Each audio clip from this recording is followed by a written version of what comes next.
Vulnerability is defined as uncertainty, risk, and emotional exposure. Can you name one act of courage that you've ever been involved in or that you've ever even witnessed that did not involve uncertainty, risk, and emotional exposure?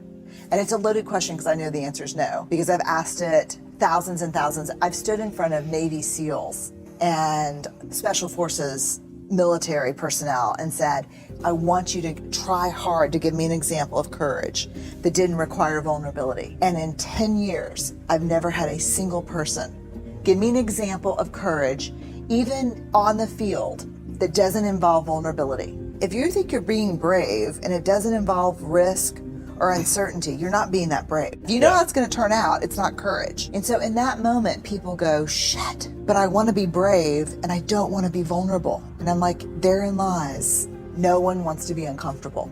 No one wants to be vulnerable, and everyone wants to be brave. And it just doesn't work like that. I mean, when I ask people, what is vulnerability? People would say, initiating sex with my wife, sending my child out the door who thinks he's going to make the first chair in an orchestra and knowing he's probably not going to make the orchestra at all, getting fired, starting my own business, saying I love you first in a relationship, trying to get pregnant after my first miscarriage. Vulnerability, it's uncertainty, it's not knowing, but doing it anyway because it's the brave thing to do. The problem is, I think, that the greatest shame trigger for men is do not be perceived as weak. And in our culture, we believe that vulnerability is weakness. So you don't have to skip too many steps before you go, hey, it's shaming to be vulnerable. And so men do two things in the face of shame: pissed off or shut down, put on a mask. And so what we're learning and what people are starting to see very quickly is you cannot be a courageous leader if you're not vulnerable, if you're not willing to have hard, uncomfortable conversations, give hard feedback, receive hard feedback, excavate issues like Charlottesville that no one wants to talk about. Like, discomfort is the great enemy of courage. Like, my motto is, we say it here all the time, choose courage over comfort, because you can't have both. And if you think you're being brave and you're super comfortable, you're not being that brave.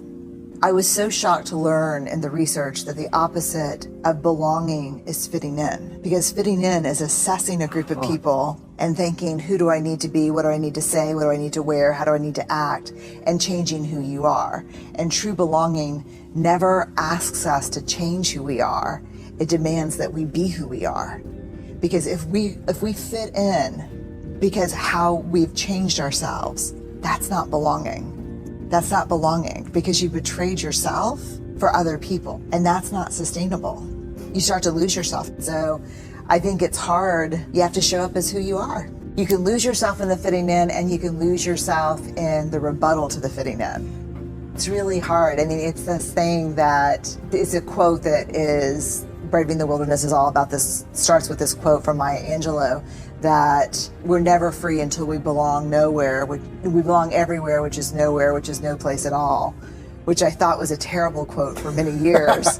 And I was like, why are you saying that, Dr. Angelou? But then I realized, and she says, the cost is high, but the reward is great. I think that's the thing, that I feel like I belong everywhere I go, no matter where it is or who I'm with, as long as I never betray myself. And the minute I become who you want me to be in order to fit in and make sure people like me is the moment I no longer belong anywhere. And that is hard. I mean, that's a hard practice. That's an everyday practice. Blame. How many of you are blamers? How many of you, when something goes wrong, the first thing you want to know is whose fault it is? I'm like, hi, my name is Brené. I'm a blamer. How many of you go to that place when something bad happens, the first thing you want to know is whose fault is it? Even I'd rather it be my fault than no one's fault. Because why? Why? Because it gives us some semblance of control. It gives us some semblance of control. But here, if you enjoy blaming, this is where you should stick your fingers in your ear and do the na thing, because I'm getting ready to ruin it for you. Because here's what we know from the research. Blame is simply the discharging of discomfort and pain. It has an inverse relationship with accountability, meaning that people who blame a lot seldom have the tenacity and grit to actually hold people accountable, because we expend all of our energy raging for 15 seconds and figuring out whose fault something is. Accountability, by definition, is a vulnerable process. It means me calling you and saying, hey, my feelings were really hurt about this. No, and talking. It's not blaming. Blaming is simply a way that we discharge anger, which is really hard. And blaming is very corrosive in relationships. And it's one of the reasons we miss our opportunities for empathy.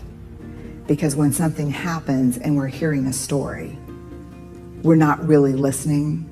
We're in the place where I was, making the connections as quickly as we can about whose fault something was. There's a researcher at the University of Kansas Lawrence, C.R. Schneider, he died a couple of years ago, who spent his career studying hope. I lucked into his research because when I had my list of words that all of these wholehearted men and women had in common, I took a combination of them one day for the millionth time, doing a keyword search in the academic literature, and I came up with his theory on hope. And it not only changed the way I think about my work, but it changed my life. And it changed the way I'm raising my kids. As it turns out, hope is not an emotion at all. I think most of us think of hope as a feeling of possibility, of positivity. I'm very hopeful. What hope actually is a cognitive thinking approach. Hope is not how we feel, it's how we think. And here is the most, I think, profound news of all. It is 100% teachable. The majority, we can measure hope in people. They measure highly hopeful or low hopefulness. What we see traditionally in people who have high levels of hope is they learned it through parenting, through their parents, who either explicitly taught hope or modeled hope. And as you can see, there are three pieces of it: goals, pathway, and agency. What this means simply is people who have high levels of hope in their lives have these three abilities. They can set goals, which is in itself not an easy task. They can cultivate pathways to achieving those goals, and they have a sense of agency. And agency is simply, I believe I can do it. Here's the part that I think is so important. Hope is a function of struggle. Hope looks like, I've got a goal, it's reachable. I believe in my ability to get there, even if I have to plan B it. One of the things that's happened in our culture is that we are not letting our children have any experiences of failure. No experiences of hard work, failure. More hard work equals success. What happens, and what I see as a college professor often, is when they get to us, it's a whole different ballgame. Most of my friends get text messages when their children's averages fall below 95. We don't do that in college. The workforce, the last Fortune 200 company I spoke with, they said one of the greatest problems with a number of younger employees contacting their parents about performance evaluations and asking them if they could call their bosses.